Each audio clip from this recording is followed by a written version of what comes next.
Good afternoon, everyone. As most of you know, my name is Coyt, Zavala, and I am very excited to tell you all about my experience through Public Allies and what I've learned this year, especially what I learned through my placement, La Escuelita Coyt, the only Spanish immersion preschool in Pittsburgh.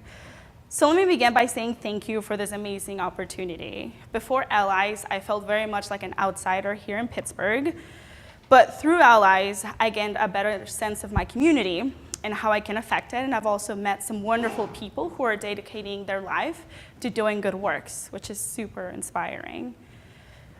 How I got here was kind of divine intervention because I had very little to do with it. Way after the application was due, I emailed Greg Crowley, the former CEO of Coro, and pretty much begged him for an opportunity to be part of the program. And he said, okay, just fill out your application and just tell me very briefly why you want to be part of, why you want to be an ally. So reflecting on that first passion project, I want to try something. And this is something that I've been very hesitant to do most of my teen and adult life because of the harassment I've experienced in the past. But if there's anything that I learned is that I'm going to reclaim something, I have to just do it. So,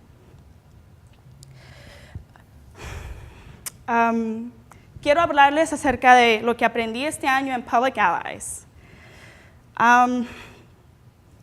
Decidí hacer el programa de Public Allies porque los valores de Public Allies se acercan mucho a los míos.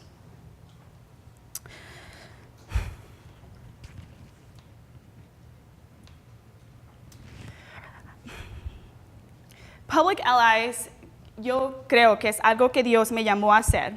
Él me dio este llamado y esta educación a luchar por mi gente porque mi gente ha sido marginalizada toda la vida. Como inmigrantes y gente de color, la sociedad nos trata como personas de segunda categoría. Dios me dio la ira y el fuego para dedicar mi vida a mejorar mi comunidad y qué manera mejor que Public Allies. Como Dios dice, si algo lo hiciste por mi gente aquí, lo hiciste por mí. En este trabajo estoy ayudando a inmigrantes, pero inmigrantes no solo son inmigrantes. Hay inmigrantes LGBTQ, hay inmigrantes que no son blancos, hay inmigrantes que no son cristianos, mujeres y femmes inmigrantes e inmigrantes con discapacidades. Todos ellos merecen las mismas oportunidades que nosotros y todos ellos merecen ser tratados con respeto y dignidad. En mi colocación con la Escuelita Coyt, yo ayudo con el entrenamiento de los maestros, les facilito educación y les ayudo a encontrar oportunidades para avanzar su desarrollo profesional.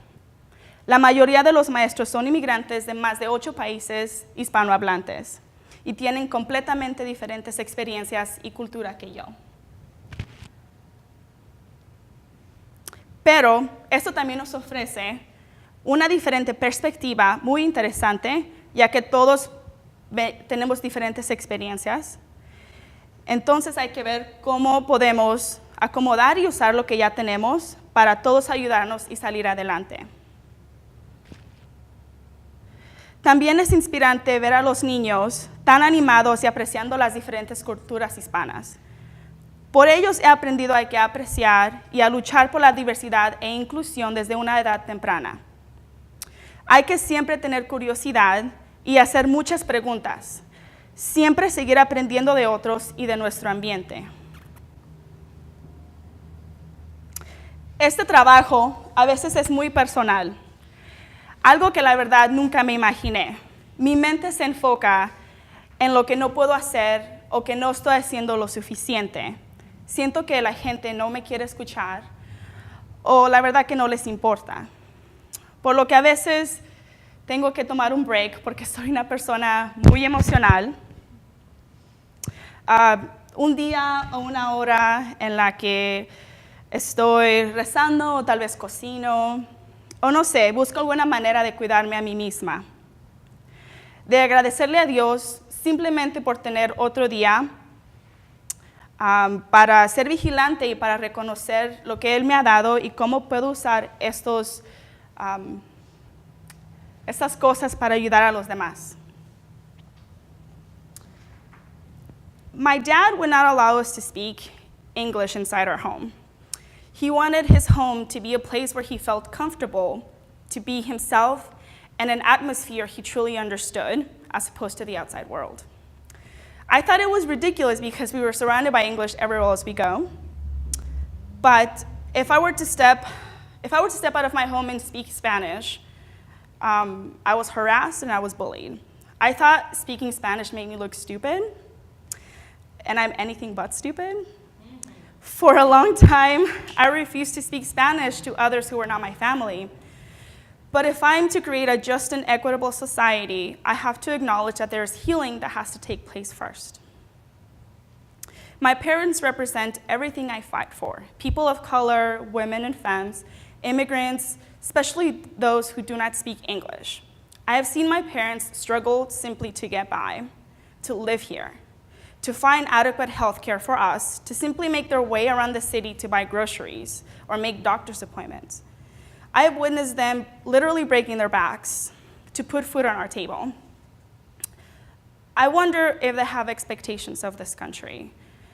I know that my dad doesn't like to live here and he can't wait to go back to Mexico because he has been exploited, he has been discriminated against, he has been insulted, and he has worked his entire life in the sun in the California fields. So he can't wait to go back to Mexico, to the land that he can truly call home, because he feels like he's really a part of it as opposed to here. I also wonder if my parents had dreams, if any of them have come true. I wonder if my parents' children now hold their dreams. I think about that, and I think about others who came before us doing this work. And I wonder if we're their dreams, and if we're living up to them. And if we're not, can we do better? Can we do better for those to come? Thank you.